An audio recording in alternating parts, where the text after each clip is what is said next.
Off and Running by Gary Soto.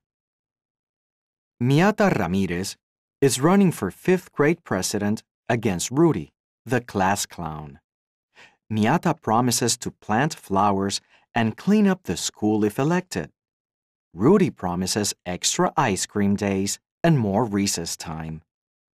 When Rudy appears to be winning, Miata considers what she can do to get back in the race.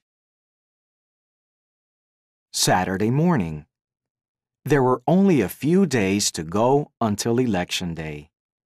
Miata sat before the cluttered desk in her bedroom, surrounded by campaign posters and buttons. She stirred the water of her 5-gallon aquarium with a pencil. One of the guppies darted and blew out a single bubble that rose to the surface and popped. "Come on," Miata said into the telephone cradled between her ear and neck. She was calling a classmate to remind her to vote on Tuesday. She had called Dolores, Alma, Sandra, and Apple, whose real name was Apollonia. "Belinda?" Miata asked when a voice answered.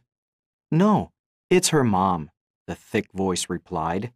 "She's still asleep." "Would you please remind her to vote for me? This is Miata Ramirez." The woman said that she would give the message to her daughter and hung up. Then Miata's telephone rang. Miata answered in an official tone. "The Ramirez residence." Then she heard that quack, quack of duck laughter. Miata sat up straight and pulled some loose ends of hair behind her ear. "Who is this?" "Quack, quack." "You think you're cute." "No, Rudy's cute." "Quack, quack." "Are you a friend of Rudy's?" "Better than a friend." With this, the person hung up, leaving Miata repeating to herself, "Better than a friend. What does that mean?" Miata stared at the telephone. She picked up the receiver again and expected to hear the obnoxious quack quack of laughter, but got only the usual long buzz.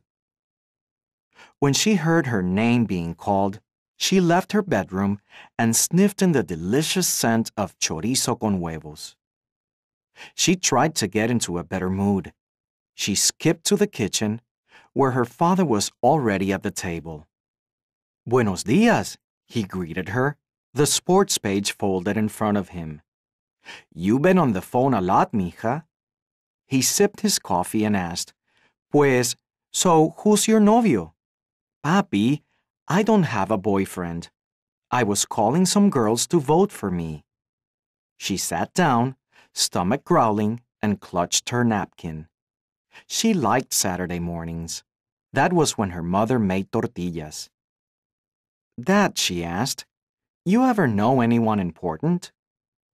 "Ever know anyone important?" her father repeated slowly. His eyes floated up to his wife, who was cracking an egg into the frying pan. "How about your mommy? She's important." Miata got up and hugged her mom's waist. "Mom is the best." She looked down at the eggs, now brownish red from the chorizo, and inhaled the flavorful smells of fried papas. Her father sipped his coffee and said, "You mean someone well-known?" "Yeah." Miata returned and sat down, scooting her chair along the linoleum floor. "Someone like a rock star or an actor?" "Yeah, like that." "Someone like Eddie Olmos or Carlos Santana?" "Yeah, Dad." "Like those vatos called Culture Clash?" "Exactly." Miata's father tapped his wrench-thick finger on the table as he searched his memory. He finally shook his head and said, "Nah, can't say I have." Miata's heart sank. She wanted to see if someone famous would endorse her campaign. Joey came into the kitchen, still in his pajamas. His eyes were thick with sleep. He said, "Hi," and climbed into his chair. Breakfast was now on the table. As Miata's family tore into the morning feast, her mom told her about a woman who had been mayor of a town in Mexico. It was Miata's abuela's sister-in-law. The woman had been mayor 3 times and was responsible for educating the young people. A real mayor? Miata said with her mouth full. She swallowed and drank from her milk glass. Her mind began to turn. She thought that maybe that woman could tell her something about winning an election. Yeah, in a pueblecito near Aguascalientes. That was way before she moved here. Her mother wiped her plate with a piece of tortilla. Can you call her for me? Miata asked. If you want, mija, Miata's mother said. I think I have her number. But she's really old. Mrs. Ramirez got up and cleared away some of the dishes from the table. Miata's father asked, We're going to the quinceañera, ¿que no? As he picked up his own plate. They had been invited to celebrate the 15th birthday of a friend's daughter. Of course, but I'll let Miata visit with La Señora for a little bit first. After breakfast, Miata and her father did the dishes, soapsuds climbing to their elbows. By the time they were finished, Miata's mother had arranged to see the woman, who lived nearby. Her name was Doña Carmen Elena Vázquez.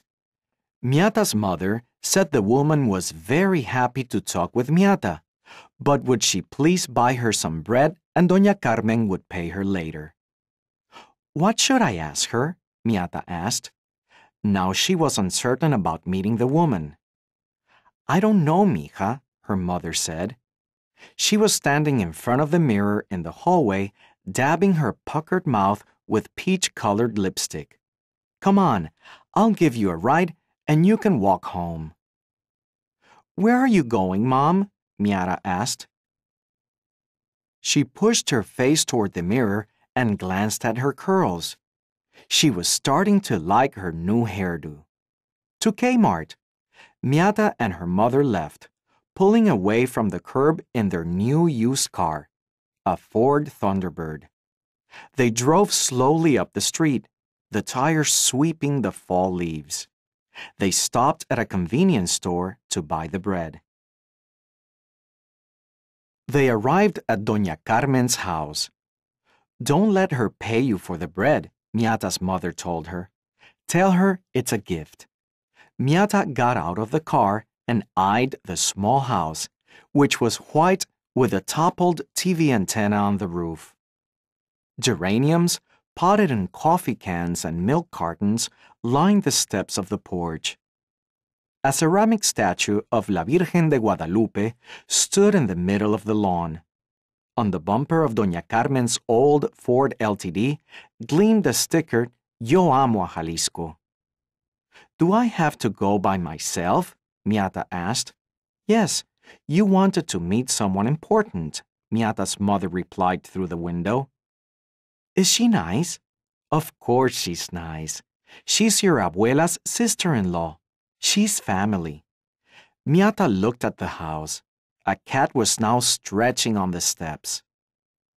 When you're done talking, I want you to go straight home, her mother continued.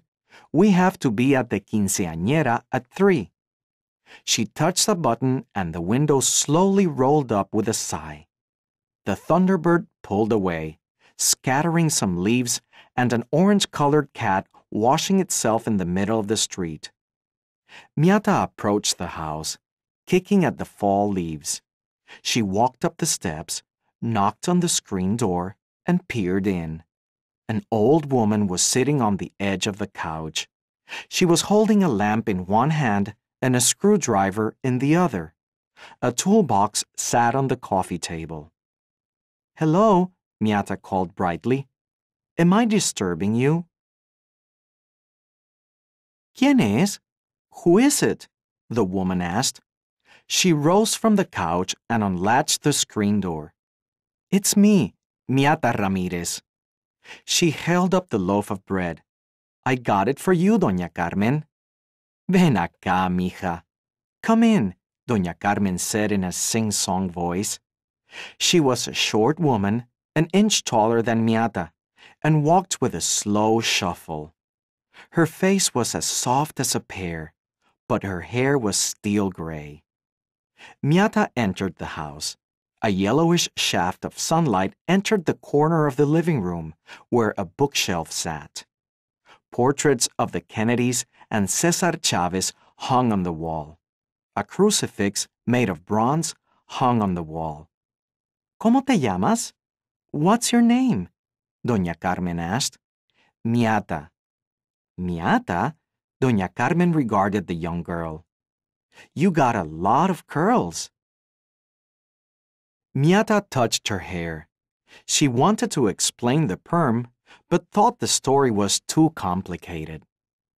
Doña Carmen told Miata in Spanish to sit down and apologized for the messiness of the house. She gestured to the toolbox on the coffee table. I'm fixing the lamp, Doña Carmen said. It wouldn't close. You mean turn off?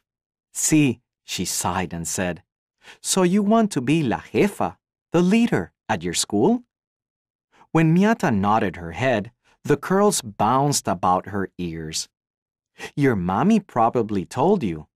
I used to be the mayor of mi pueblo. She sat up straight, hands on the lap of her print dress. Yes, I beat mi esposo, my husband. You ran against your husband? Miata asked. Sí, muchacha. Doña Carmen's eyes sparkled as she recalled her husband, dead now 8 years. They had loved each other, but had seldom thought the same way. Pues, he would argue, Vieja, today is Tuesday, and I would say, No, hombre, it's Wednesday. Then we would spend all week arguing if Tuesday was really Wednesday. That's how we were. We went round and round. Imagine. We lived like that for 46 years until God took him away. So you ran against him for mayor? Miata was now more than curious. She had spied a portrait of the couple on top of the television. They were as young as fruit on a tree. Yes, the man didn't want to advance. When we had a chance to hire some smart young women from Mexico City to teach in the school, he was against it. He said that the young women had city ideas that would make the children bad. Doña Carmen laughed and slapped her lap. But you know what? Our children were already bad. She laughed again and said, No, they weren't really bad. They just liked to play. Immediately, Miata pictured Rudy and Alex. They just liked to play, too. Doña Carmen explained how she had run against her husband because she had seen the future. She knew that one day the children of her town would need to advance, not stay in place. The days of working like donkeys were gone, mija, Doña Carmen said. And the gente, the people, could see this. So I won. I was the mayor for 3 terms. That's great, Miata said. She was impressed and full of fire as she listened to Doña Carmen tell her about the new school they had constructed and the numbers who had gone on to the university. You're running against a muchacho at school, que no? Doña Carmen asked. Yeah, this boy named Rudy Herrera. What is he promising? Ice cream every day and more recess, Miata clicked her tongue. Doesn't that sound ridiculous? Doña Carmen looked right into Miata's eyes and, it seemed to her, right into her heart. ¿Y tú? What are you promising? Miata looked away for a moment and bit her bottom lip. After listening to the old woman's story, Miata was afraid that she had nothing really to offer. I just want to do little things, Miata said. ¿Cómo? Miata told her that her school was run down. There was graffiti, broken equipment, a poor, muddy lawn, and no flowers in the flower beds. Her promise was to make things pretty. Good. I will help you. How? I'll give you all the flowers and little snippings you need. Doña Carmen rose from the couch and pulled Miata by her arm. She led her through the kitchen and out the back door. They stood on the small porch overlooking hundreds of plants. Geraniums, azaleas, rose bushes, hydrangeas, and jasmine. It's almost winter, but in spring, pues, we'll have muchas flores. Yeah, Miata whispered to herself as she pictured in her mind the fragrant jasmine waving in the wind. She also pictured the azalea she had planted, dotted with white flowers. We're going to have a sweet-smelling school.